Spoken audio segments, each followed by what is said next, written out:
afternoon everyone. आज in second lecture we are going to discuss the automotive components and their function. ठीक है, so इस chapter में हम लोग कोशिश करेंगे कि जितने भी सिस्टम्स जो एक ऑटोमोबाइल में होते हैं उनको हम डिस्कस करें. Okay, so what are the components. सारे कंपोनेंट्स को हम जो है डिफरेंशिएट कर सकते हैं, कैटेगराइज कर सकते हैं इन सारे कैटेगरीज में. जैसे first one is power generation. Power generation system मतलब जहाँ पे हम पावर जनरेट कर रहे हैं. कंबशन जो है वो फ्यूल का हमारा हो रहा है, तो जो भी है, सपोज वो डीजल इंजन है या पेट्रोल इंजन है, उसके अकॉर्डिंग जो कंबशन हो रहा है वो हमारा पावर जनरेशन सिस्टम कहलाता है. ठीक है. Next is transmission system. जो पावर इंजन में जनरेट हुई है उस पावर को हम किस तरह से व्हील तक पहुंचाएंगे और किस रेट पे पहुंचाएंगे, मतलब किस स्पीड पे पहुंचाएंगे. क्योंकि जब हम पावर ट्रांसमिशन की बात करते हैं तो हमारे पास दो टर्म आते हैं. एक होता है पावर ट्रांसमिशन की जब हम बात करते हैं तो एक होता है हमारे पास टॉर्क, एक होता है हमारे पास RPM. So RPM and torque दोनों एक दूसरे से रिलेटेड हैं, तो हमें दोनों का कॉम्बिनेशन करना चाहिए. सपोज कि हमें ज़्यादा लोड लेकर चलना है तो हमें टॉर्क ज़्यादा चाहिए. सपोज हमें ज़्यादा स्पीड से चलना है तो हमें आरपीएम ज़्यादा चाहिए. ठीक है. लेकिन दोनों जो है वो एक दूसरे से इस तरह से रिलेट करते हैं कि अगर हम ज़्यादा स्पीड पर चल रहे हैं तो हमें ज़्यादा टॉर्क की ज़रूरत नहीं होती है, या हम यूँ कहें कि ज़्यादा स्पीड पर ज़्यादा टॉर्क नहीं होता है. और अगर हम ज़्यादा लोड के साथ चल रहे हैं तो हम ज़्यादा स्पीड अचीव नहीं कर सकते, तो वहाँ पे हमारे टॉर्क की रिक्वायरमेंट बढ़ जाती है. सो अगर मान लो हमारे पास इंजन जो है वो सेम पावर डिलीवर कर रहा है, तो अगर टॉर्क बढ़ेगा तो आरपीएम रिड्यूस होंगे, या टॉर्क की रिक्वायरमेंट अगर बढ़ेगी तो आरपीएम रिड्यूस होंगे, और अगर आरपीएम बढ़ेंगे तो टॉर्क जो है वो रिड्यूस हो जाएगा. सो ये दोनों एक दूसरे से इन्वर्सली प्रोपोर्शनल है. ये हम आगे बाद में डिस्कस करेंगे. Then fuel system. जो हमारा फ्यूल है वो किस रेट पर, किस रिक्वायरमेंट के हिसाब से इंजन तक पहुंचना चाहिए, वो हमारा फ्यूल सिस्टम डिसाइड करेगा. तो हमारे पास फ्यूल जो है वो स्टोरेज टैंक में स्टोर होता है. फ्यूल स्टोरेज टैंक में. ठीक है.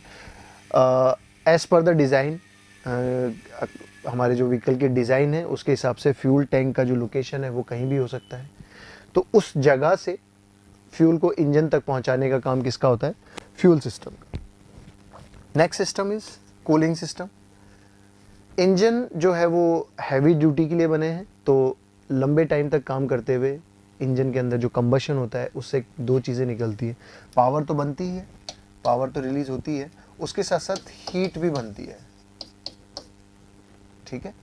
और अगर किसी मटेरियल को, जो हमारा सपोज हमारा जिस अलॉय से, या मोस्टली मेटल से हमारा इंजन बनता है, तो जिस भी अलॉय से हमारा इंजन बना है, अगर उसको हम कंटिन्यूसली हीट करते जाएंगे तो हमारे इंजन के डैमेज होने के चांसेस ज़्यादा होते हैं. तो हमें क्या करना होता है, इंजन को उसकी वर्किंग टेम्परेचर रेंज में रखना होता है. वर्किंग टेम्परेचर रेंज में मतलब उससे ज़्यादा वो जो है मटेरियल उस हीट को बर्दाश्त नहीं कर सकता, सहन नहीं कर सकता. तो हमें क्या करना होता है, हीट को रिड्यूस करना होता है. सो हीट रिड्यूस करने का काम कौन करता है? Cooling system. ठीक है. कूलिंग सिस्टम के कंपोनेंट्स हम बाद में आगे पढ़ेंगे. ठीक है. देन जो पावर रिलीज हो रही है, जो पावर हमने पावर भी जनरेट कर ली, हमने ट्रांसमिट भी कर दिया, लेकिन उसको रनिंग कंडीशन में रखने के लिए, सपोज कि मुझे टर्न लेना है तो मुझे किस चीज़ की ज़रूरत पड़ेगी? मुझे स्टीयरिंग व्हील की ज़रूरत पड़ेगी, स्टीयरिंग सिस्टम की ज़रूरत पड़ेगी. तो वो किस में आएगा? हमारे रनिंग कंडीशन में. वाइब्रेशन को रिड्यूस करना है तो वाइब्रेशन या फिर कंफर्ट का ध्यान रखना है, तो उसके लिए कौन सा सिस्टम काम आएगा? वो काम आएगा हमारा सस्पेंशन सिस्टम. तो वो भी रनिंग कंडीशन का काम है. ठीक है. सो इस तरह के जितने भी कंपोनेंट हैं जो कि हमारे व्हीकल की रनिंग को स्टेबल रखने के लिए काम में आते हैं, वो हमारे क्या कहलाते हैं? Running system. Okay. Then next one is electric system. Generally आजकल हर व्हीकल के अंदर इलेक्ट्रिकल एंड इलेक्ट्रॉनिक सर्किट्स होने लगे हैं, क्योंकि हम जो व्हीकल का क्रैंकिंग है वो हम किससे थ्रू करते हैं? या तो बैटरी से करते हैं, मोस्टली तो बैटरी से ही करते हैं, या मैग्नेटो से करते हैं.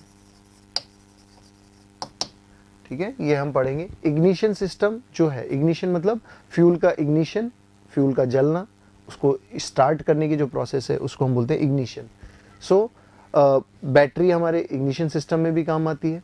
दूसरा, जितने भी हमारे ऑक्सिलरी सिस्टम है, सपोज कि डायल गेजेस हैं या हमारे जो इंस्ट्रूमेंट पैनल हैं, लाइट्स हैं, चाहे वो हेडलाइट हो, टेल लाइट हो या और कोई सर्किट हो, तो जितनी भी इलेक्ट्रिक रिक्वायरमेंट है या इलेक्ट्रिसिटी की जो रिक्वायरमेंट है वो कहाँ से पूरी होती है? इलेक्ट्रिकल सिस्टम से, और जनरली वो बैटरी ही पूरी करती है। तो हम कह सकते हैं कि इलेक्ट्रिकल सिस्टम का जो हार्ट है, जो दिल है, वो क्या है?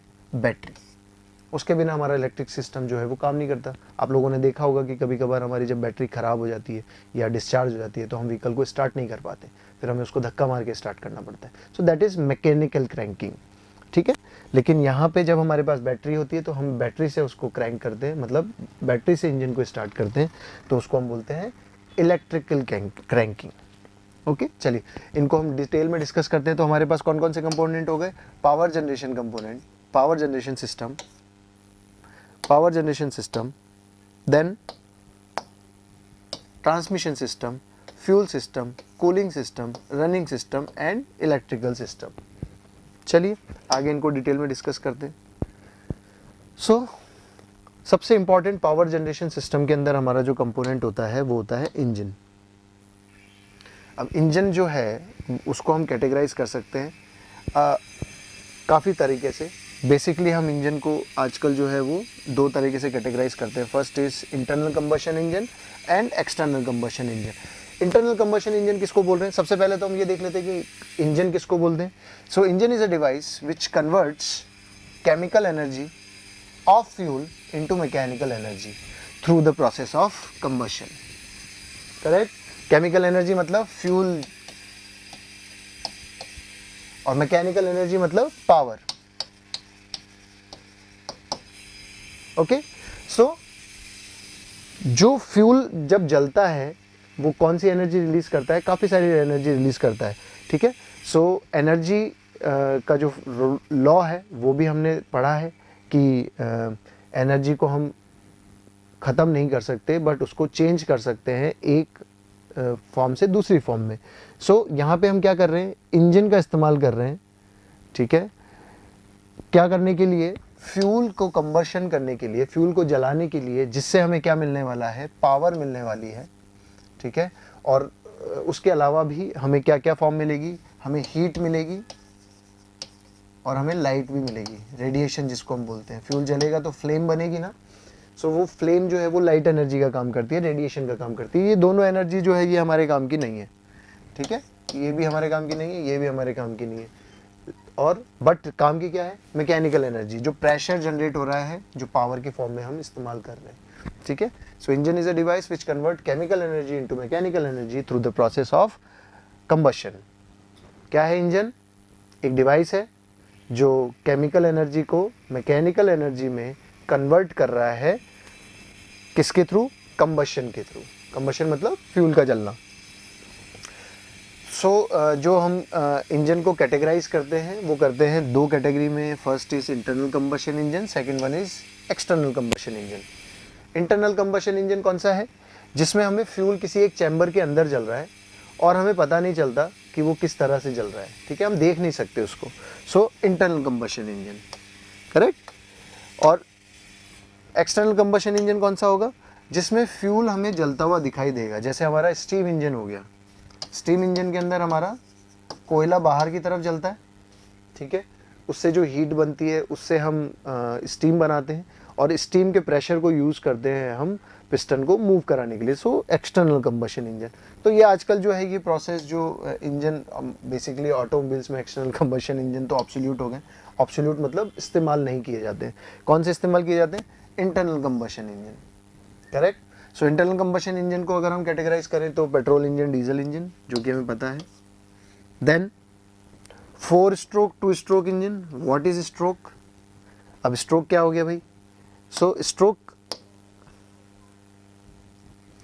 हम जब किसी पिस्टन की बात करते हैं तो हमारा पिस्टन जो है वो एक सिलेंडर के अंदर चल रहा होता है, ठीक है। सपोज कि ये हमारा पिस्टन है, ठीक है। और ये इस तरह से मूव करेगा ऊपर नीचे, कंबशन में फ्यूल जलेगा तो नीचे आएगा इस तरह से। तो ये इसको हम बोलते हैं बॉटम डेड सेंटर, इसको हम बोलते हैं टॉप डेड सेंटर। क्या बोलते हैं? Bottom dead centre and top dead centre. तो जो पिस्टन का मोशन है इस सिलेंडर में, सिलेंडर मतलब जिस एरिया में पिस्टन हमारा मूव कर रहा है, सो वो हमारा सिलेंडर कहलाता है।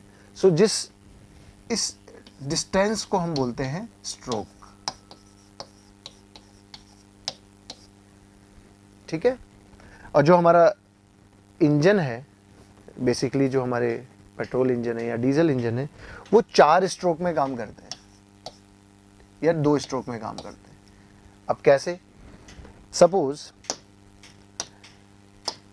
4 प्रोसेसेस होती है हमारे इंजन के काम करने की। एक होता है सक्शन, फिर होता है कंप्रेशन,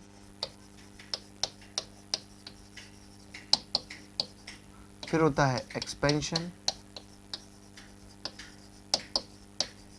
और फिर होता है एग्जॉस्ट। ये 4 स्टेजेस में हमारा इंजन जो है वो काम करता है, ठीक है। सक्शन क्या होता है कि जहाँ पे हमारा फ्यूल जो है एयर के साथ कंबशन चैम्बर में आएगा, जहाँ पे उसको जलना है उस जगह पे आएगा, ठीक है। कंप्रेशन का मतलब क्या है? जहाँ पे हम उस फ्यूल को दबाव बढ़ा रहे हैं, मतलब उस फ्यूल का दबाव बढ़ा रहे हैं, उसको कंप्रेस करने की कोशिश कर रहे हैं। कंप्रेस करने से क्या होगा? एक तो उसका प्रेशर बढ़ेगा, प्रेशर बढ़ेगा तो टेम्परेचर बढ़ेगा, ठीक है। फिर अगर एक्सपेंशन जो है, हम एक्सपेंशन का मतलब क्या है? उसको फैलने के लिए अलाउ कर रहे हैं, मतलब पहले उसको कंप्रेस किया फिर फैलने को अलाउ कर रहे हैं। तो फैलने को अलाउ करने का मतलब क्या है कि वहाँ पे हमारा कंबशन स्टार्ट हो रहा है, फ्यूल जलना शुरू हो रहा है। तो फ्यूल जलने के साथ क्या होगा? ब्लास्ट होगा। ब्लास्ट होगा तो फ्यूल जो है वो फैलेगा, विस्फोट होगा कंबशन चैम्बर में, ठीक है। और उसके साथ हमारा पिस्टन जो है वो मूव करेगा। फिर जब पूरी प्रोसेस हो जाएगी, फ्यूल पूरी तरह से जल जाएगा, तो जो है जो गैसेस हैं वो बाहर निकलेंगी, तो पिस्टन उसको वापस बाहर की तरफ धकेलेगा, तो ये होगा एग्जॉस्ट स्ट्रोक। अब 2 स्ट्रोक और 4 स्ट्रोक क्या हो गया? अगर मान लीजिए इनमें से कोई 2 स्ट्रोक एक साथ हो रहे हैं, सपोज कि सक्शन और कंप्रेशन एक साथ हो रहा है, ठीक है, और या फिर सक्शन और एग्जॉस्ट एक साथ हो रहा है, इन दोनों को अगर एक साथ हो रहा है तो वो हमारा 2 स्ट्रोक इंजन होगा, ठीक है। और अगर मान लीजिए ये सारे स्टेज जो प्रोसेस हैं वो एक एक बार में हो रहे हैं, सो वो हमारा 4 स्ट्रोक इंजन कहलाएगा, ठीक है। ये हम बाद में डिस्कस करेंगे डिटेल में, ठीक। आया समझ में? तो 4 स्टेजेस होती हैं, 4 स्टेजेस अगर एक साथ इंजन हमारा 2 स्टेजेस अगर एक साथ हो रही है तो वो 2 स्ट्रोक इंजन, और अगर चारों स्टेजेस अलग अलग से हो रही है तो दैट इज़ 4 स्ट्रोक इंजन। फिर single cylinder engine, multi cylinder engine, अगर मान लीजिए एक ही पिस्टन है, एक ही सिलेंडर है, तो हमारा सिंगल सिलेंडर इंजन जो कि हमारे बाइक्स में आता है, आजकल तो बाइक में भी 2 सिलेंडर इंजन आने लगे। तो हम क्या करते हैं, अगर इंजन की कैपेसिटी बढ़ानी है तो हम उसके नंबर ऑफ सिलेंडर बढ़ा देते हैं, ठीक है। सो मल्टी सिलेंडर इंजन के अंदर जनरली हमारे पास 3 cylinder engine, 4 cylinder engine, 6 cylinder engine, 8 cylinder engine, 12 cylinder, इस तरह के। तो जैसे जैसे हमारा इंजन का साइज बढ़ता जाएगा उसके नंबर ऑफ सिलेंडर्स भी बढ़ते जाएंगे, तो multi cylinder engine. So this is the basic power generation system, जहां पे हम पावर को जनरेट कर रहे हैं। Then next is transmission system. Transmission system के अंदर हमारे पास क्या क्या होगा? एक तो होगा क्लच। तो क्लच हमारा क्या काम करता है? क्लच हमारा गियर को, गियर बॉक्स को इंजन से इंगेज और डिसंगेज करने का काम करता है, ठीक है। उसके लिए हम काम करते हैं स्मूथ ऑपरेशन अगर हमें करवाना है इंगेज करवाने के वक्त, मतलब डिसंगेज करवाने के वक्त, तो हम क्लच का इस्तेमाल करते हैं। जैसे हम बाइक में गियर डालते हैं तो गियर डालने से पहले हम क्लच प्रेस करते हैं, फिर गियर डालते हैं, ताकि हमारा जो है वो हार्ड ट्रांसमिशन ना हो। तो क्लच का इस्तेमाल करते हैं। फिर होता है गियर बॉक्स। गियर बॉक्स जो है वो बेसिकली अगर हम गियर बॉक्स की बात करें तो गियर बॉक्स जो होता है वो अलग अलग कॉम्बिनेशन होता है गियर्स का, ठीक है। 2 गियर जो है वो हमारे काम कर रहे होते हैं, तो अलग अलग कॉम्बिनेशन पे हमें अलग अलग स्पीड और अलग अलग टॉर्क मिलता है। तो गियर बॉक्स के अंदर ये सारे कॉम्बिनेशन फिक्स होते हैं, ठीक है।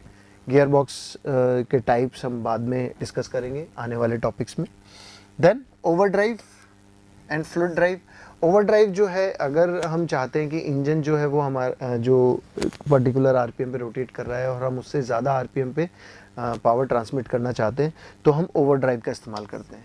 मतलब क्या है कि इंजन तो सपोज मेरा 1500 आरपीएम पे चल रहा है और अभी मेरा व्हीकल जो है वो टॉप स्पीड पर है, लेकिन फिर भी मैं स्पीड बढ़ाना चाहता हूँ, ठीक है। सो हम ओवरड्राइव का इस्तेमाल करेंगे। तो 1500 आरपीएम तो इंजन के और 1600 या 1700 आरपीएम हमारे ट्रांसमिशन के। सो ओवरड्राइव का इस्तेमाल हम कर सकते हैं यहाँ पे, करेक्ट। फिर उसके बाद फ्लूइड ड्राइव। फ्लूइड ड्राइव जो है वो जनरली पावर ट्रांसमिशन के लिए इस्तेमाल होती है, स्मूथ पावर ट्रांसमिशन। जैसे कि आप देख रहे हैं यहाँ पे फ्लूइड कपलिंग है। तो हमारा एक जो है, इस फिगर में आप देखेंगे तो एक जो है वो हमारा ड्राइवन मेंबर है। ड्राइवन मतलब जो जिसको चलाया जा रहा है, ठीक है, और ड्राइविंग मेंबर जो चला रहा है। तो हम पावर कहाँ से किस पे ट्रांसफ़र कर रहे हैं, इस पर ट्रांसफ़र कर रहे हैं, इस वाले एंड पर, ठीक है। और क्या किया हुआ है, यहाँ पे हमने इम्पेलर लगाए हुए हैं। ये जो है ये इम्पेलर्स हैं, ठीक है। ये रोटेट करेंगे, फैंस होते हैं ये, है ना। और यहाँ पे ये जो आप ब्लू कलर का देख रहे हैं, लाइट ब्लू कलर का, ये हमारा ये जो है ये हमारा फ्लूइड है। कुछ भी विस्कस फ्लूइड हो सकता है, जिसको हम जनरली ऑयल बोलते हैं। तो ये ऑयल है, ठीक है। और जब ये रोटेट करना शुरू करेगा, तो फैन जब रोटेट करने शुरू करेंगे तो हमारा जो ऑयल है वो भी रोटेट करना शुरू करेगा, और उसके कांटेक्ट में आके हमारा ये वाला जो साइड है ये भी रोटेट करना शुरू करेगा। इसका मतलब क्या है कि हमने मेटल से डायरेक्ट मेटल को कांटेक्ट ना करवाते हुए फ्लूइड का इस्तेमाल किया, मतलब ऑयल का इस्तेमाल किया इन दोनों को पावर ट्रांसमिट करने के लिए। मतलब इस साइड से इस साइड पर पावर ट्रांसमिट करने के लिए मैंने दोनों को एक दूसरे से छुए बिना ऑयल के मदद से उसको चलाया, ठीक है। तो ये होती है हमारी फ्लूइड कपलिंग, तो ये भी हमारे काम आती है। Then propeller shaft. अब हमारा इंजन, सपोज कि हमारा व्हीकल जो है वो इंजन आगे लगा हुआ है और जो पावर है वो मुझे पीछे ट्रांसफ़र करनी है, ठीक है, रियर एक्सल पे। तो अगर मान लो यहाँ से मैं कैसे ट्रांसफ़र करूँगा, तो यहाँ से हम शाफ्ट यूज़ करेंगे प्रोपेलर शाफ्ट को, ठीक है। अब इसके काफ़ी सारे रीजंस हो सकते हैं कि हम इंजन से अगर पावर आगे जनरेट कर रहे हैं तो आगे वाले व्हील पर ही क्यों नहीं, पीछे वाले व्हील पर ही क्यों, या फिर चारों व्हील्स पर क्यों।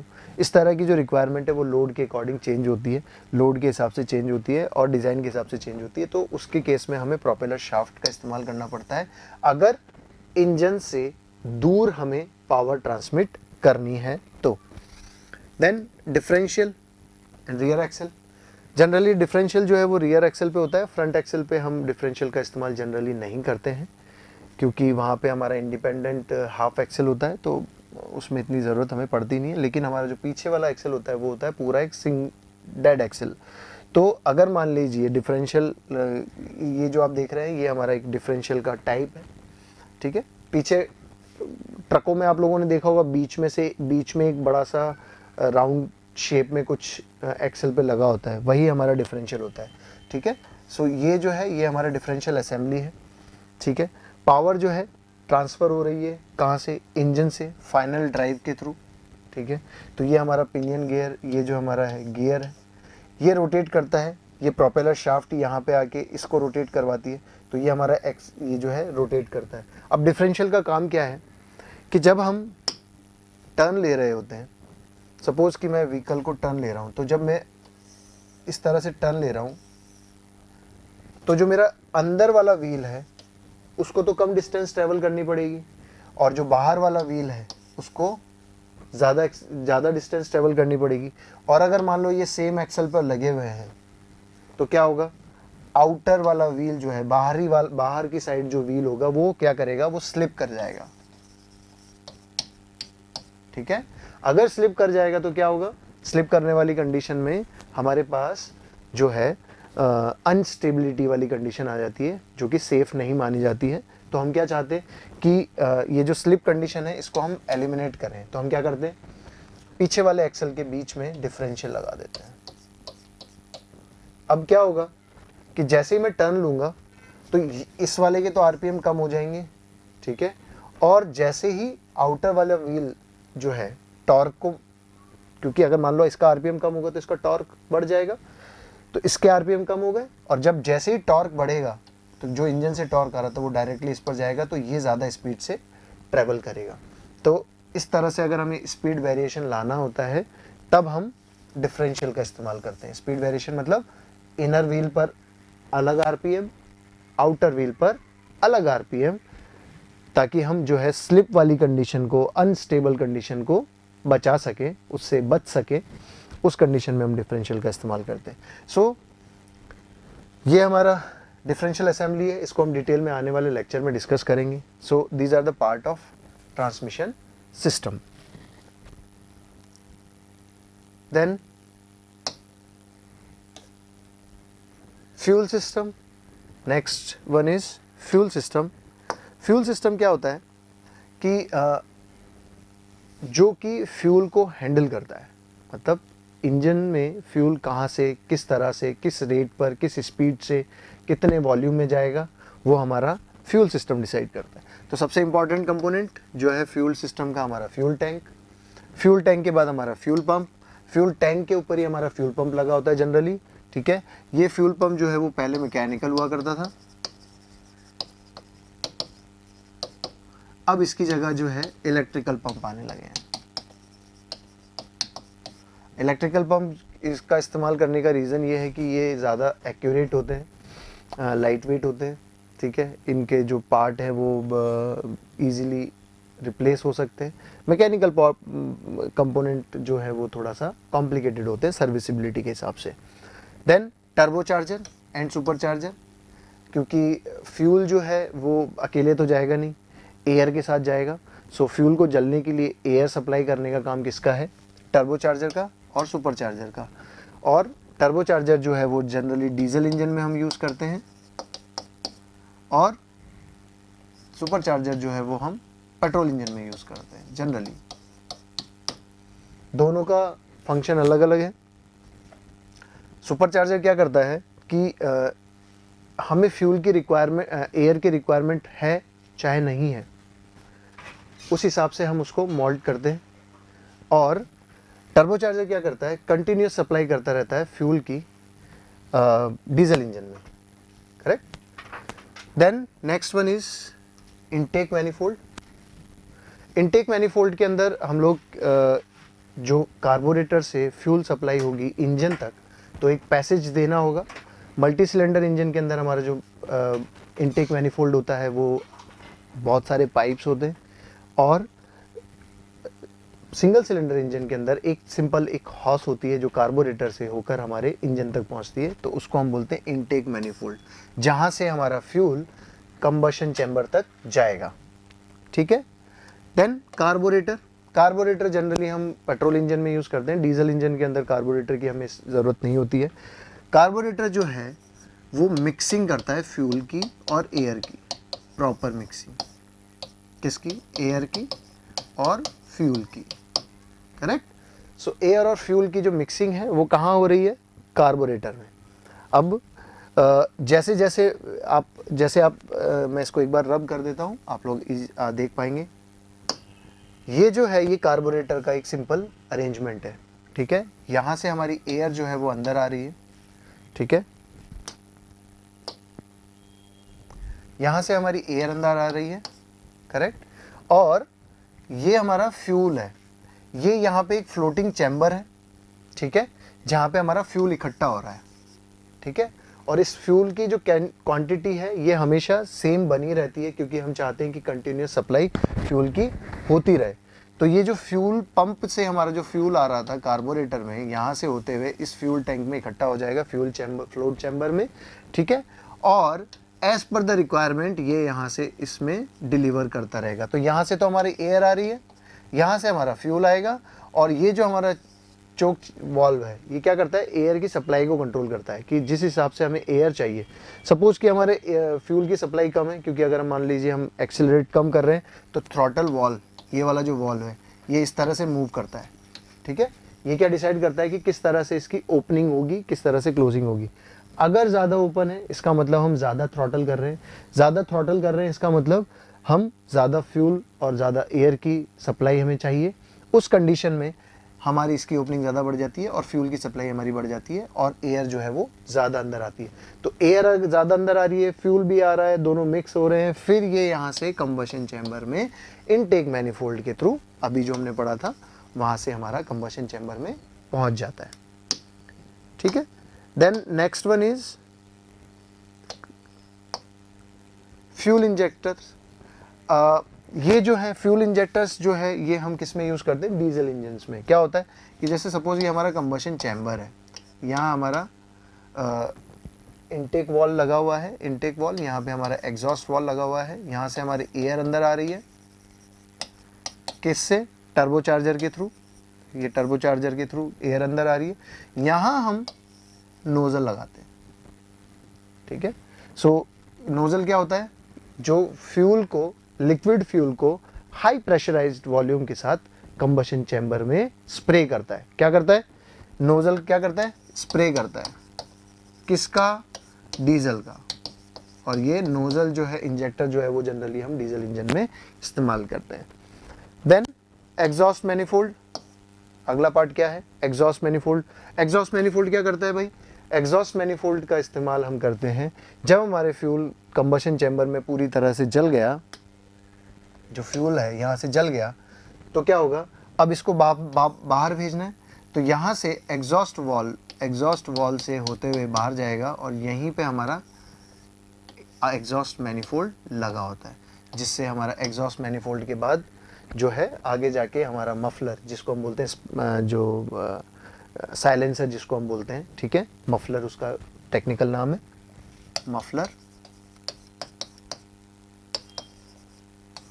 ठीक है। मफलर के थ्रू होते हुए वो सारी एग्जॉस्ट गैसेस इंजन से बाहर चली जाती। तो एग्जॉस्ट मैनिफोल्ड से बाहर जा रही है एग्जॉस्ट गैसेस और इनटेक मैनिफोल्ड से फ्रेश चार्ज कंबशन चैम्बर के अंदर आ रहा है। फिर एक गवर्नर, गवर्नर क्या होता है, गवर्नर जो है वो फ्यूल सप्लाई, ये जो इंजन के अंदर हमारा जो फ्यूल है उसकी सप्लाई को कंट्रोल करता है अकॉर्डिंग टू द आरपीएम। अगर इंजन के आरपीएम ज़्यादा है तो फ्यूल सप्लाई को कट ऑफ करना, उसको सप्लाई को बढ़ाने का काम जो है वो गवर्नर का होता है, ठीक है। ये ज़्यादातर बड़े इंजन्स में हम इस्तेमाल करते हैं।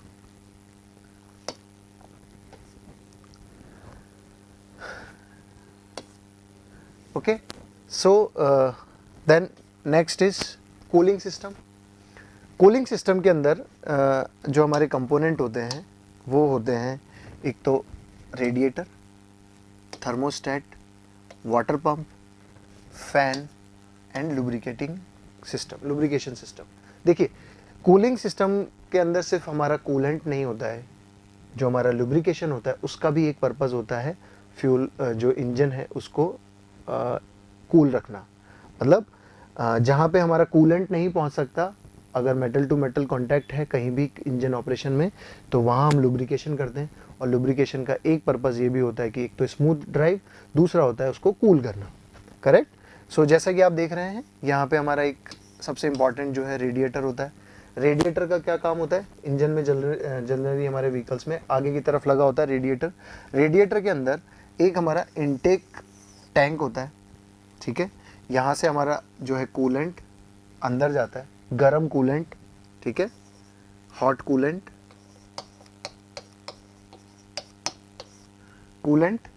ठीक है। फिर वो रेडिएटर में यहाँ पे अलग अलग बहुत छोटी छोटी फाइन लाइंस बनी होती हैं, ठीक है, इस तरह से। तो पाइप लगे होते हैं, उनमें से हमारा ये कूलेंट जो है वो फ्लो होता है और इसके पीछे लगा होता है हमारा फैन, ठीक है। सो फैन क्या करता है, रेडिएटर पर हमेशा हवा फेंकता रहता है, तो जो हमारा कूलेंट आया था गर्म होके और जो पाइप में से फ्लो हो रहा था वो हीट को एयर में डिसिपेट करता जाता है और हमारा कूलेंट जो है वो ठंडा हो जाता है। और फिर ये जो है ये हमारा क्या कहलाता है, आउटलेट टैंक।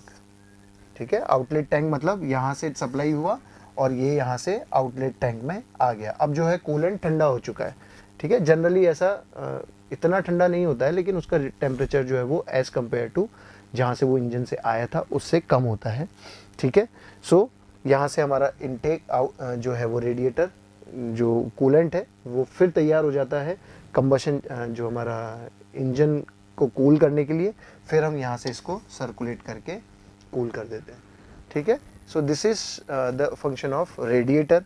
कि क्या करता है रेडिएटर, सबसे पहले हमारा रेडिएटर में हॉट कूलेंट आएगा। हॉट कूलेंट जो है वो यहाँ पे जो पाइप्स बनी हुई हैं उनमें से फ्लो होगा। एक फ़ैन जो है वो हमेशा लगा होता है पीछे, वो हमारे कूलेंट को ठंडा कर रहा होता है। यहाँ पे ये जो है जनरली एल्यूमिनियम असेंबली होती है। ठीक है, एल्यूमिनियम का बना होता है और काफ़ी फाइन बहुत बारीक बहुत कमज़ोर एल्यूमिनियम का बना होता है, क्योंकि हीट हमें ज़्यादा रेट पर डिसिपेट करनी होती है। हीट को हमें ज़्यादा जल्दी हमें कूलेंट को ठंडा करना होता है, तो उस केस में हम एल्यूमिनियम का इसको बनाते हैं। देन यहाँ पे हम कूलेंट को ठंडा करके आउटलेट वाले चैम्बर में भेजते हैं, आउटलेट टैंक में भेजते हैं, और वहाँ से कूलेंट दोबारा फिर इंजन तक पहुँचने के लिए तैयार हो जाता है। अब इंजन का एक वर्किंग टेम्परेचर होता है कि उतने टेम्परेचर तक हमें उसको गर्म रखना होता है।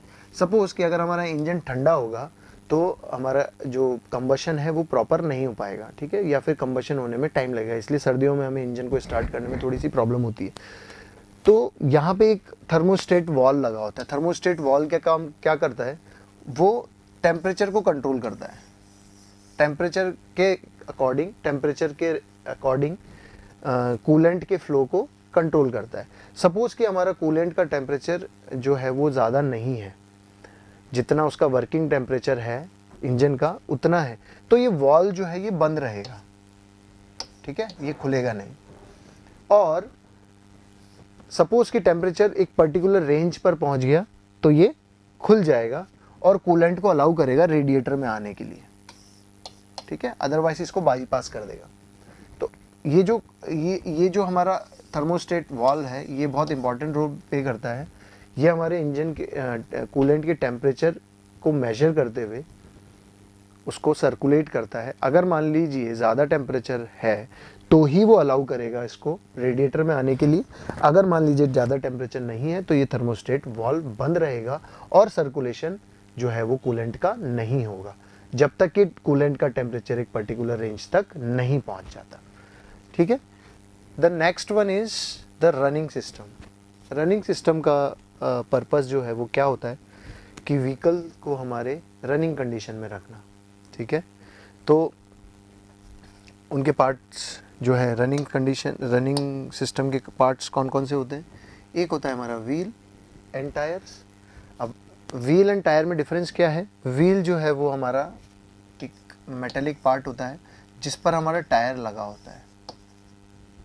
ठीक है, so there is a difference between wheel and tyre. So wheel and tyre जैसे कि हम यहाँ देख रहे हैं, ये हमारा व्हील एंड टायर है। ठीक है, एक बीच में हमारा व्हील लगा होगा यहाँ पे और उसके ऊपर हमारा टायर हम लगाते हैं। ये जो व्हील है ये हमारा व्हील हब पे जाके असेंबल होता है। ठीक है, हब जो है वो हमारा एक्सल पर लगा होता है। ठीक है, सेम दूसरी तरफ भी हमारा व्हील होगा। ठीक है, then steering system and front axle. जो एक्सल है वो हमारा सस्पेंशन में पार्ट काम करेगा और स्टीयरिंग जो है वो हमारा व्हीकल को डायरेक्शन देने के काम आएगा। ठीक है, सो अभी हम इसको भी डिस्कस करेंगे। देन सस्पेंशन सिस्टम जो है वो जनरली हमारे व्हीकल को वाइब्रेशन से बचाने के लिए या स्मूथ ऑपरेशन के लिए हमारे व्हीकल के लिए ज़रूरी होता है। ठीक है, सो सस्पेंशन सिस्टम, अदरवाइज़ नहीं तो क्या होगा कि काफ़ी सारे जर्क आएंगे, काफ़ी सारे शॉक्स आएंगे, शॉक्स की वजह से वाइब्रेशन होगा और वाइब्रेशन जो है वो हमारे मेटल कंपोनेंट्स को डैमेज कर सकता है। ठीक है, और सपोर्ट जो है वो भी हम सस्पेंशन के थ्रू सपोर्ट भी प्रोवाइड करते हैं। देन फ्रेम एंड बॉडी जिस भी व्हीकल को हम डिज़ाइन कर रहे हैं उसका जो फ्रेम है, जैसे जो चेसीज़ है, चेसीज़ भाई जिसके ऊपर हम सारी चीज़ों को माउंट कर रहे हैं ना, चेसीज़, और जिस पर्पस के लिए हम उस व्हीकल को डिज़ाइन कर रहे हैं वो उसकी बॉडी। ठीक है, सपोज़ कि हम एक एम्बुलेंस डिज़ाइन कर रहे हैं। सो एम्बुलेंस की जो चेसीज़ होगी, चेसीज़ के अंदर क्या क्या होगा, चेसीज़ में आपका इंजन होगा, इंजन के साथ आपका जो है ट्रांसमिशन होगा, सस्पेंशन होगा, ट्रांसमिशन होगा,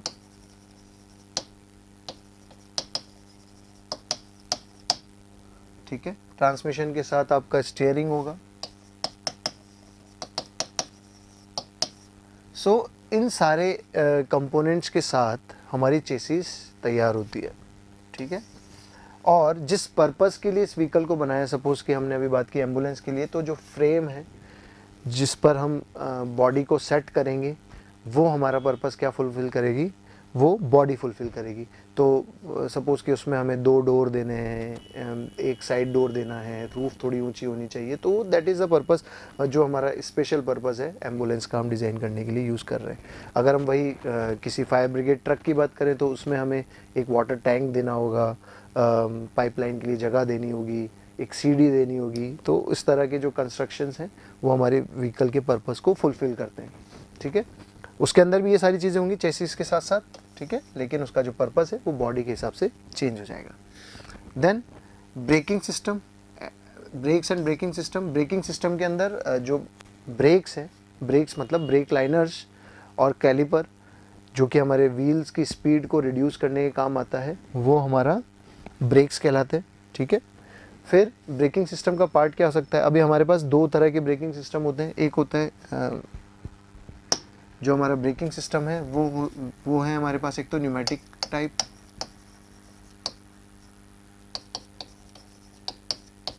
न्यूमेटिक ब्रेकिंग सिस्टम, और एक है हाइड्रोलिक ब्रेकिंग सिस्टम। ठीक है, हाइड्रोलिक ब्रेकिंग सिस्टम। एक होता है हमारे पास वायर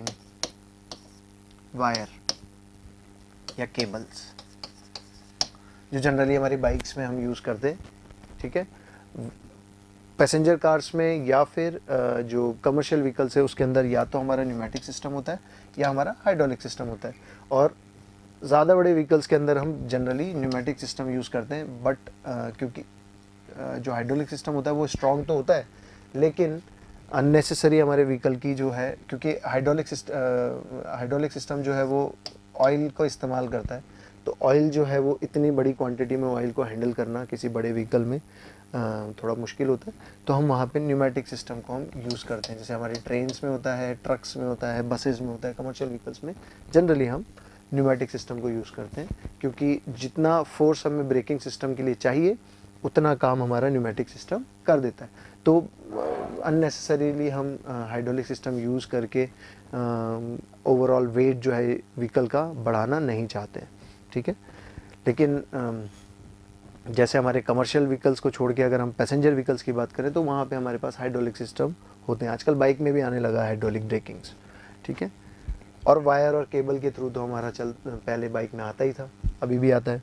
ठीक है, सो ब्रेकिंग सिस्टम। तो जैसा कि आप लोग देख पा रहे हैं, यहाँ हमारे पास एक स्टीयरिंग सिस्टम का डिज़ाइन है, या आउटलेट हम इसको कह सकते हैं, लेआउट है। सो ये जो पार्ट है इसको हम बोलते हैं, ये इतना पार्ट जो है ये हमारी कहलाती है व्हील असेंबली।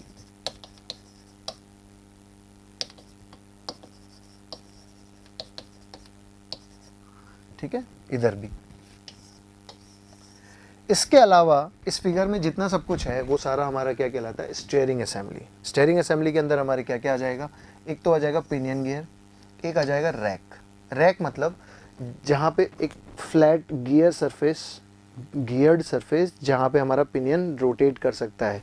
तो क्या होगा कि पिनियन तो हमारा रोटेट करेगा और रैक जो है वो लीनियरली मूव करेगा। सो ये इस तरह से हमारा रैक जो है वो मूव करता है। पिनियन इसको रोटेट करता है। तो जो हम स्टीयरिंग व्हील तो ऐसे घुमाते हैं और पिनियन जो है वो रैक जो है वो इस तरह से लीनियर मोशन करता है। तो ये रैक एंड पिनियन का एक असेंबली होती है। टाई रॉड जो है ये हमारी टाई रॉड है यहाँ पे। ये क्या कर रही है, रैक को दोनों तरफ से व्हील से कनेक्ट कर रही है। ठीक है। सो जैसे ही हम स्टीयरिंग घुमाते हैं, रैक जो है वो मूव करता है।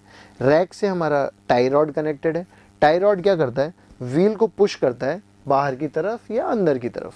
ठीक है, जिस भी डायरेक्शन में हम स्टीयरिंग व्हील को रोटेट कर रहे हैं। ठीक है। अब सपोज कि हमारा ये जो असेंबली है ये अगर मान लो सिर्फ पिनियन और रैक पर डिपेंड करेगी तो उतना एफिशिएंटली काम नहीं कर पाएगी। ठीक है। सो हम इस रैक को मूव कराने के लिए यहाँ पे क्या यूज़ कर रहे हैं, हाइड्रोलिक सिस्टम। ठीक है। ये जो है pressure tube, power steering pump, ये क्या है हमारा, ये हाइड्रोलिक पिस्टन, ये सब क्या है हमारे हाइड्रोलिक सिस्टम के पार्ट है, जहाँ पे हम इसको इस्तेमाल कर रहे हैं रैक को स्मूथली मूव कराने के लिए। क्योंकि हाइड्रोलिक सिस्टम स्ट्रांग होता है, काफ़ी ज़्यादा प्रेशर और फोर्स क्रिएट करता है, तो हाइड्रोलिक सिस्टम के हम यूज़ करके इसको मूव कराते हैं।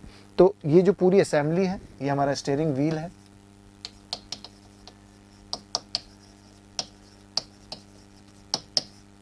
ये पूरी असेंबली जो है यहाँ से लेके ये हमारा स्टीयरिंग रैक, स्टीयरिंग कॉलम है, यहाँ से इतना जो है ये वाला जो पार्ट है ये हमारा स्टीयरिंग कॉलम है, ये स्टीयरिंग व्हील है।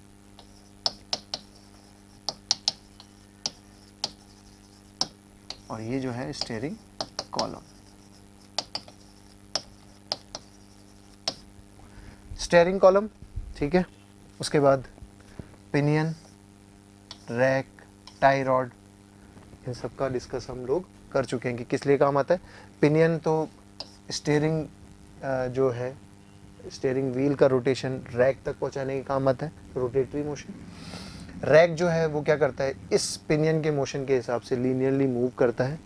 ठीक है। लीनियरली मतलब ऑन एक स्ट्रेट लाइन पे मूव करता है इस तरह से। ठीक है। टाई रॉड क्या करती है, टाई रॉड इस रैक के मूवमेंट को व्हील तक पहुंचाती है, पुश करती है किसे, व्हील को आउटवर्ड या इनवर्ड, जिस भी डायरेक्शन में हमने स्टीयरिंग व्हील घुमाया है। ठीक है। और इस रैक एंड पिनियन सिस्टम को सपोर्ट करने के लिए हम क्या यूज़ कर रहे हैं, हाइड्रोलिक सिस्टम। तो जो हाइड्रोलिक सिस्टम है वो उसके कौन कौन से कंपोनेंट होंगे, वो होंगे हाइड्रोलिक पिस्टन, फ्लूइड लाइन, ये वाली जो लाइन है, ये जो लाइन है ये हमारी फ्लूइड लाइन है, रोटेटरी कंट्रोल वाल्व, वाल्व क्या कर रहा है, प्रेशर को कंट्रोल कर रहा है। ठीक है। प्रेशर ट्यूब, यहाँ से हाई प्रेशराइज्ड, ये जो है ये हमारा fuel pump, power steering pump है, वो क्या कर रहा है, हाई प्रेशराइज्ड फ्यूल को यहाँ पे ट्रांसफ़र कर रहा है। ठीक है। और यहाँ से फ्यूल जो है वो मूव करते हुए, ये जो असेंबली है स्टीयरिंग कॉलम असेंबली, यहाँ पे हम उसको स्टीयरिंग को असिस्ट करते हैं। तो इसीलिए आप लोगों ने देखा होगा जहाँ पे हमारे पास पावर स्टीयरिंग होता है वहाँ पे स्टीयरिंग को मूव करना बड़ा आसान होता है, क्योंकि वहाँ पे हाइड्रोलिक पंप जो है या स्टीयरिंग पंप जो है वो हमारा पावर स्टीयरिंग पंप जो है वो हमारे रोटेशन के एफर्ट्स को रिड्यूस कर देता है। ठीक है। उसके हिसाब से हमें कम एफर्ट लगाना पड़ता है, और जहाँ पे पावर स्टीयरिंग नहीं होता तो फिर वहाँ पे हमें ज़्यादा ताकत लगा के व्हील्स को रोटेट करना पड़ता है। So this is the part where the steering column, steering system comes in. Okay. फिर नीचे वाले फिगर में आप जैसे देख रहे हैं कि ये जो है ये हमारा एक सस्पेंशन सिस्टम का डिज़ाइन है। ठीक है। एक सस्पेंशन सिस्टम का एग्जांपल है, जैसे कि ये जो है ये हमारे शॉक एब्जॉर्वर है। ठीक है। शॉक एब्जॉर्वर क्या करेंगे, जो लाइट वेट के, जो लाइट एम्पलीट्यूड के जो शॉक्स हैं उनको एब्जॉर्ब करेंगे। मतलब अगर हमारा व्हील जो है वो ऊपर जा रहा है, नीचे जा रहा है, तो उसके हिसाब से हमारे ये जो है शॉक एब्जॉर्वर मूव करेंगे। ठीक है। उसके बाद ये जो है ये जो स्प्रिंग है ये क्या कर रही है, ये हैवी लोड्स को बॉडी तक पहुंचने से बचा रही है। तो हमने यहाँ पे इसको और ये वाली जो असेंबली है इसको हमने चेसिस से टच कर दिया, उसके बीच में सपोर्ट कर दिया, तो ये जो है हैवी लोड्स को कंट्रोल करेगी। ये जो रॉड है ट्रांसवर्स रॉड है ना, रॉड, ये रॉड क्या करती है, जैसे हमारा स्टड जो है ये शॉक एब्जॉर्बर नीचे या ऊपर जाएगा तो ये इस तरह से मूव करती है, ठीक है, इस तरह से मूव करती है। तो ये इंडिविजुअल जो है हमारा जो पावर जो हमारा वाइब्रेशन था उसको दूसरे तक ट्रांसफ़र करने से रोकती है, ठीक है। फिर ये हमारा ड्राइविंग एक्सेल हो गया, ये वाला जो पार्ट है, ये इतना पार्ट पूरा हमारा ड्राइविंग एक्सेल है, ठीक है। ये हमारा डिफरेंशियल होगा इसके अंदर, आप जैसा देख रहे हैं, ठीक है। और ये जो है ये वाली ये टाई रॉड्स है, tie rod sorry stud rods है। स्टड रॉड्स का मतलब क्या है कि जब हमारी स्प्रिंग नीचे जा रही है, जब ऊपर जा रही है, तो ये उसके मोशन को इस तरह से, एक तो है जो हमारे साइड से ऐसे मूव कर रही है और एक जो है वो इस तरह से मूव कर रही है, तो कंट्रोल कर रही है, ठीक है। फिर कंट्रोल आर्म क्या है, कंट्रोल आर्म ये जो ब्राउन कलर की जो आप आर्म देख रहे हैं ये वाली, ये हमारी कंट्रोल आर्म है, ठीक है। कंट्रोल आर्म क्या कर रही है, जो हमारा सस्पेंशन पूरा नीचे जा रहा है या ऊपर जा रहा है उसको सपोर्ट करने के काम आ रही है, ठीक है। और ये हमारे व्हील ड्रम है, व्हील्स जो हमारे सस्पेंशन। सो ओवरऑल हम कह सकते हैं कि हमारा जो बेसिक जो हमारे मोस्ट इम्पॉर्टेंट कंपोनेंट हैं रनिंग सिस्टम के, वो है एक तो हमारा स्टीयरिंग सिस्टम और दूसरा है हमारा सस्पेंशन सिस्टम। होने को तो सारे का इम्पॉर्टेंट है बट मेजरली ये दोनों ज़्यादा कंट्रीब्यूट करते हैं। और फिर brake system and frame, okay.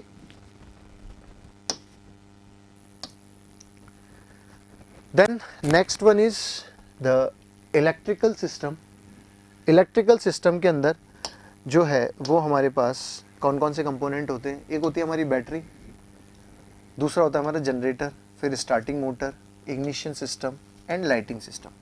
सो जैसा कि आप लोग देख रहे हैं ये हमारी एक बैटरी है, ठीक है।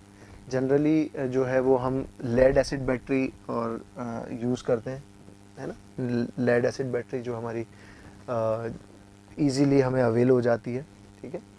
सो बैटरी क्या करती है, बैटरी हमारी इंजन को इलेक्ट्रिकल पावर सप्लाई करने के काम आती है, जहाँ हम क्रैंकिंग हम यूज़ करते हैं। सो cranking mode,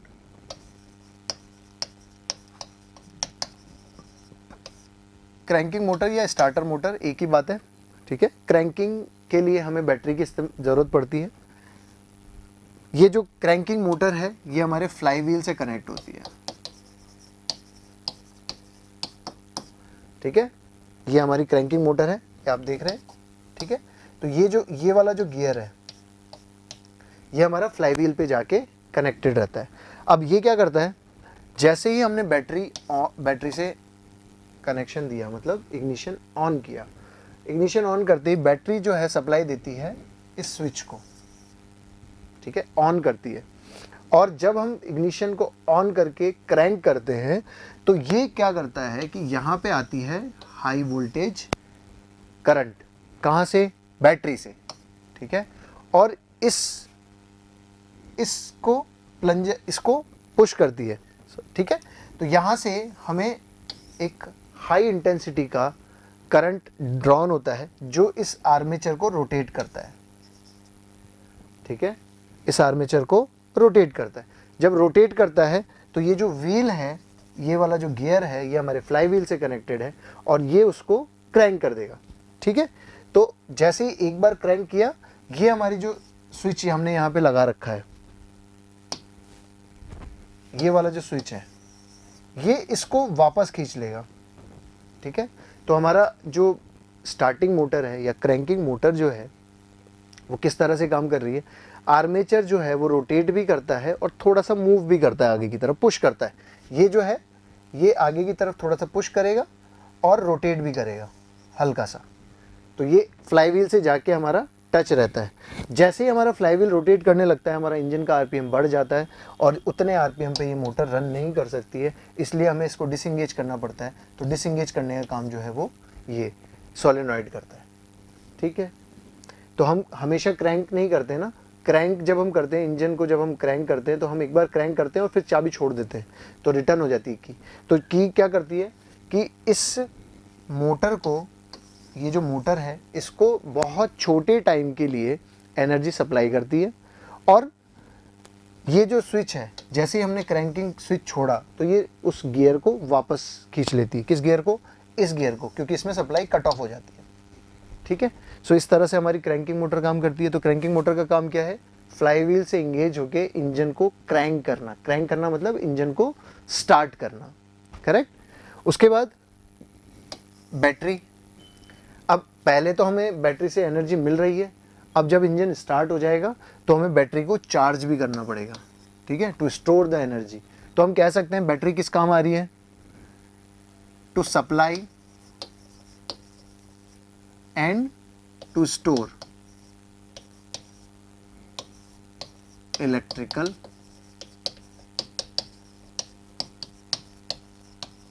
power. To supply and to store the electrical power हम क्या इस्तेमाल कर रहे हैं? बैटरी। फिर एक बार हमारा इंजन जब स्टार्ट हो जाता है तो इंजन से एनर्जी को स्टोर करने के लिए इलेक्ट्रिसिटी कौन बनाता है? जनरेटर। ठीक है, जनरेटर क्या करता है? जैसे हमने जो हमारी मोटर होती है या हमारी जो जनरेटर होता है वो एक ही चीज़ है, बस डिफरेंस इतना है, मतलब कंस्ट्रक्शन दोनों का एक ही है, बस डिफरेंस इतना है कि जो है मोटर जो है वो इलेक्ट्रिकल एनर्जी कंज्यूम करके मैकेनिकल एनर्जी दे रही है, ठीक है, और जो जनरेटर है वो क्या कर रहा है? वो मैकेनिकल एनर्जी लेकर इलेक्ट्रिसिटी प्रोड्यूस कर रहा है, इलेक्ट्रिकल एनर्जी प्रोड्यूस कर रहा है। सो हम क्या कर रहे हैं? इंजन जब हमारा रन करना शुरू कर देता है तो हम उससे जनरेटर का आर्मेचर को रोटेट करते हैं। जनरेटर आर्मेचर एक परमानेंट मैग्नेट जो हमारी है उससे ड्रॉ कर, उससे फ्लो उसमें रोटेट करता है, और उस रोटेशन की वजह से जो मैग्नेटिक फ्लक्स जनरेट होती है वो हमारी क्या जनरेट करती है? इलेक्ट्रिसिटी जनरेट करती है। तो इलेक्ट्रिसिटी को जो है वो हम किस में स्टोर करते हैं? बैटरी में स्टोर करते हैं। फिर starting motor. Starting motor to crank the engine, हमारा क्या काम आता है? To crank the engine, cranking के काम आता है, टू स्टार्ट करने के काम आता है। ठीक है, कैसे काम आता है वो अभी हमने डिस्कस कर लिया। Ignition system. इग्निशन सिस्टम क्या है कि सपोज कि हम फ्यूल को सप्लाई कर रहे हैं, ठीक है, फ्यूल को सप्लाई करने के साथ जो हमारे जितने भी ऑक्सिलरी सिस्टम हैं जहाँ पे हमें करंट चाहिए वो हमारा इग्निशन सिस्टम देता है। फ्यूल को जलाने के लिए, इग्नाइट करने के लिए, मतलब स्पार्क प्लग पे जो एनर्जी, जो इलेक्ट्रिसिटी आएगी वो किसके थ्रू आएगी? इग्निशन सिस्टम के थ्रू आएगी। ठीक है, इग्निशन सिस्टम के को डिटेल में हम बाद में डिस्कस करेंगे। सो इग्निशन सिस्टम हम किस लिए काम में ले रहे हैं? फ्यूल को इग्नाइट करने के काम में ले रहे हैं, फ्यूल को जलाने के काम में ले रहे हैं। तो स्पार्क प्लग के थ्रू, अगर हमारे पास स्पार्क प्लग है तो पेट्रोल इंजन में, ठीक है, और अगर पेट्रोल इंजन नहीं है तो क्या होगा? इस पेट्रोल इंजन की जगह जो स्पार्क है, स्पार्क की जगह हमारे पास होगा ग्लो कैंडल। ग्लो कैंडल या ग्लो प्लग भी बोलते हैं इसको। ये होता है स्पार्क प्लग पेट्रोल इंजन में, और ये होता है डीजल इंजन में। ठीक है, सो ये क्या करेगा? ये स्पार्क जनरेट करेगा, स्पार्क प्लग। ग्लो प्लग क्या करेगा? ग्लो करेगा। जैसे हमारे हीटिंग रॉड होती है वैसा हमारी ग्लो प्लग होता है, ठीक है, वो ग्लो करता है, वो इंजन के अंदर जो कंबशन चैम्बर है वहाँ पे टेम्परेचर को इंक्रीज करता है, क्योंकि हमारे डीजल इंजन के अंदर हमारे पास स्पार्क नहीं होता है। जो डीजल है वो सेल्फ इग्नाइट होता है। सेल्फ इग्नाइट मतलब जैसे हम उसका प्रेशर बढ़ाते हैं उसका टेम्परेचर बढ़ता है और वो खुद से जलने लगता है। ठीक है, तो उस खुद से जलने की प्रोसेस को हेल्प करने के लिए, उसकी मदद करने के लिए हम क्या करते हैं? ग्लो प्लग या ग्लो कैंडल का इस्तेमाल करते हैं। ठीक है, उसके बाद ऑक्सिलरी सिस्टम्स। ऑक्सिलरी सिस्टम्स मतलब लाइटिंग एंड वायरिंग।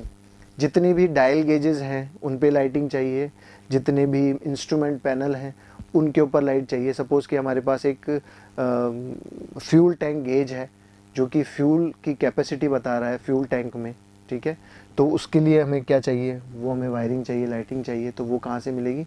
वो हमारी इलेक्ट्रिकल सिस्टम से मिलेगी।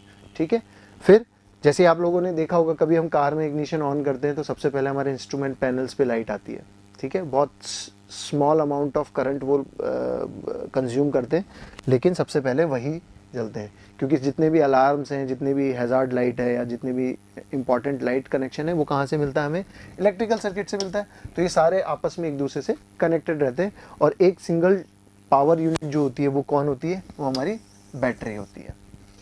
ठीक है, तो लाइटिंग मतलब सपोज़ कि हमारा हेडलाइट है या फिर डोम लाइट है, इंस्ट्रूमेंट पैनल्स की लाइट है, ये सारी लाइटिंग एंड वायरिंग जो है वो हमारे इलेक्ट्रिकल सिस्टम का पार्ट है। So that is all, these are the components. Thank you very much. If you really like the video, please hit the like button, share the video, subscribe to our YouTube channel and press the bell icon for the latest updates. Thank you.